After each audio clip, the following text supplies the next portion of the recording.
David Ubben of The Athletic. A lot of subjects. First of all, the draft 2 days away, and we will spend a lot of time tomorrow and Thursday getting you ready for Thursday night in Kansas City. A couple of other subjects, including Coach Prime and the SEC proposed rule. David, thank you for joining us. You and some of your colleagues did a very deep dive on how recruiting stars turn into and equate to what happens during the draft. Fascinating dive. Thanks for the time. Tell us all about it.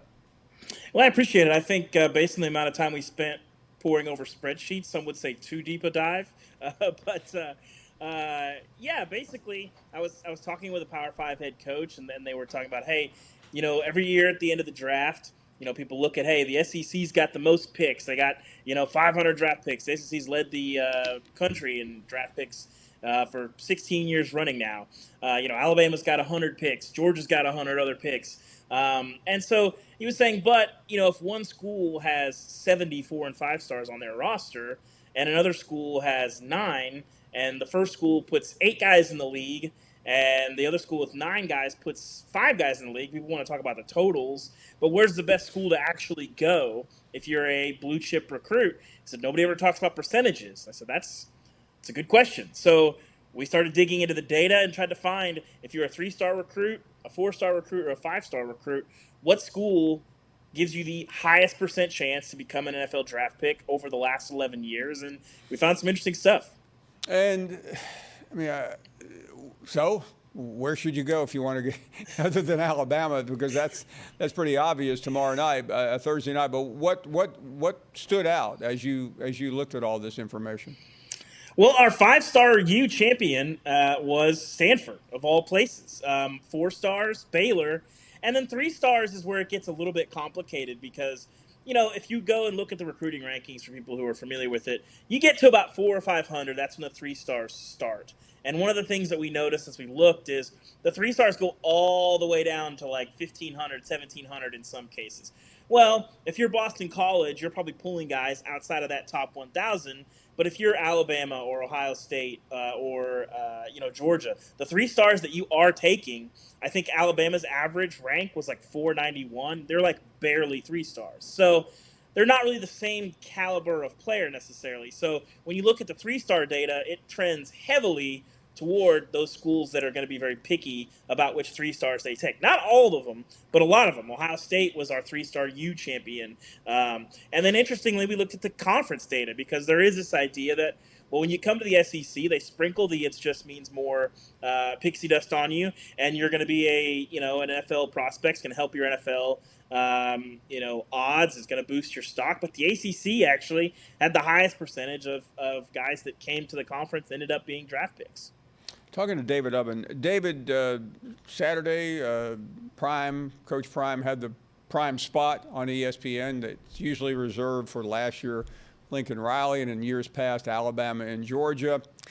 Everything about it was great, except if you follow the transfer portal, it looks like half the players that were in the game are now out.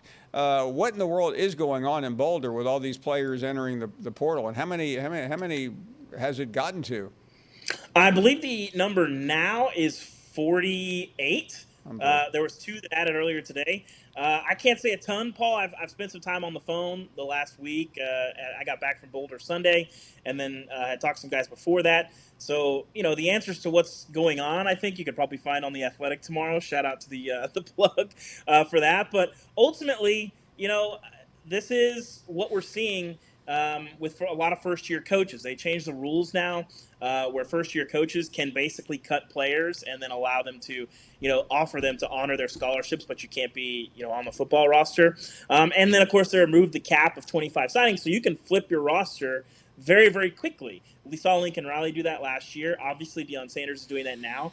That's sort of the cost of doing business. That's what happens in college football now, but it does leave behind people that are stuck in really rough spots. And, you came to play for one coach and another coach comes in, and we've seen this at some other places too.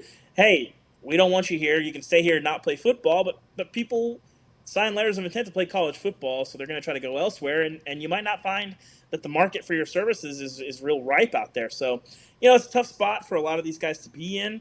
that didn't necessarily jump in the portal, that were sort of nudged into the portal. And so, we've talked to some people about that, and so yeah, throw on The Athletic a little bit more detail on that. Yeah, I'm gonna make sure my subscription is paid for before tomorrow. David, where and how are coaches out there replenishing the roster? I've seen some players from various SEC schools heading that way, but that's a lot of players to fill. Well, it is, and I think ultimately, if you're at Colorado and you take over a 1-11 team, you say we got to get some dudes in here. And if you're Deion, he does have a magnetic effect. A lot of people do want to come play for him. So, they obviously added Travis Hunter and Shedeur Sanders. Jordan Dominic came over there from Arkansas. He was there this spring. Jimmy Horn from USF. They've got I think Miles Slusher from Arkansas is coming down there as well. They've added, I think, 29 guys from the portal. I don't think anybody's added close to that this year. They've added the most. They've lost the most. I mean, again, I think because the rule changes, you're just going to see a lot of first-year coaches, especially ones that can kind of make a splash and inherit really bad situations, flip the roster. And, Deion sort of said he's going to do this all spring. I think last month he said, hey, the team that's out there for the spring game is not the team that we're going to be taking to Texas, for week 1.